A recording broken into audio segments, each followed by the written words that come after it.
C'était une super année. Moi, je me sens hyper chanceuse et quand même reconnaissante de cette expérience. Je suis contente de m'être lancée dans cette expérience. Je dirais même que j'en suis très fière. Je m'attendais pas à survivre à une année d'internat. Alors bon, on est quand même plutôt bien lotis ici. Une ambiance qui est quand même assez bien. On est quand même assez reconnus dans l'équipe en tant qu'interne. J'ai beaucoup aimé les locaux, j'ai beaucoup aimé l'organisation. Tout le monde s'entend bien avec tout le monde, et même que ce soit les équipes de jour ou les équipes de nuit. C'est très bienveillant, il y a une très bonne ambiance. Professionnellement, forcément, on a tous énormément appris, même si on a encore énormément à apprendre. Donc ça donne confiance en soi, l'internat.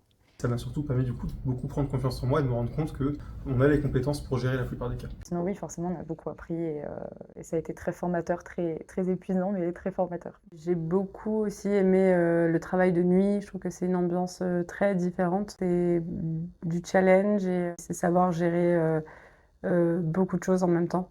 On a beaucoup appris pour la prise en charge des urgences notamment, et même dans tous les autres domaines. Après, forcément, on acquiert plein de connaissances qu'on n'aurait pas forcément appris ailleurs. Évidemment, c'était pas tout le temps évident, mais ça nous a apporté plein de choses. Ça nous a permis de faire des rencontres aussi. C'est hyper chouette d'être avec des gens de notre âge, d'être entouré d'autres internes qui vivent la même situation que nous. De consulter en urgence seul, de devoir devenir autonome hyper vite. Tu vis des moments forts puisque c'est les premières fois que tu as affaire à certaines pathologies, certains animaux. Et là, ça nous permet de continuer un petit peu en étant à la fois responsable des cas et en même temps en étant encadré, avoir un feedback. L'évolution, elle a été flagrante pour ma part sur les premiers mois, comme tout le monde. On apprend des compétences de tout le monde, que ce soit les infirmières, que ce soit les vétérinaires, que ce soit d'autres internes.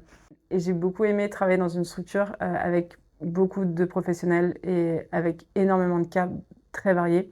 Et on pousse les diagnostics, donc c'est très intéressant. Difficile à gérer, finalement, c'est rarement le côté médical, ça peut être le contact avec les clients, tout ce qui est financier, parce que malheureusement, quand ça devient un peu compliqué, ça a un coût. Puis savoir gérer le stress des gens, parce qu'on soigne des animaux, mais il faut aussi parfois savoir gérer les clients, les rassurer, et puis malheureusement, des fois, annoncer des mauvaises nouvelles. On a un planning intéressant, ça nous permet de faire des rotations dans beaucoup de services.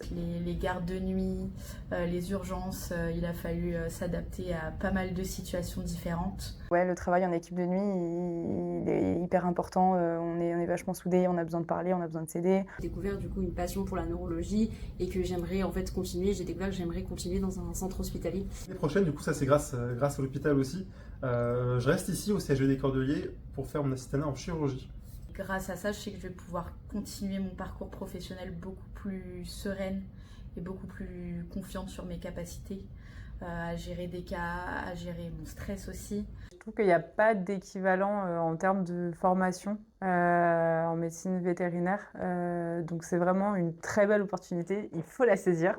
Tout le monde nous apporte quelque chose et pour nous, sur cette année, c'est bénéfique et c'est hyper important. Ça nous aiguille sur ce qu'on veut faire plus tard, ça ouvre énormément de portes. C'était un peu le but aussi de l'internat, c'était de finir en étant un bon généraliste. C'est quelque chose que je recommanderais à n'importe qui, d'autant plus que moi je ne vais pas forcément me spécialiser derrière, je vais repartir en généraliste. Et au final, c'est quand même quelque chose qui m'a apporté de l'expérience en plus, qui va quand même me permettre d'être derrière une bonne généraliste. Je conseille fortement de réaliser un internat pour tous les jeunes vétos parce que c'est très formateur. En très peu de temps, on acquérit beaucoup de connaissances. Ça va manquer un peu quand même. Ce que je conseille aux futurs internes, c'est d'être bien accroché, mais de tenir bon. Franchement, le jeu en vaut la chandelle, largement.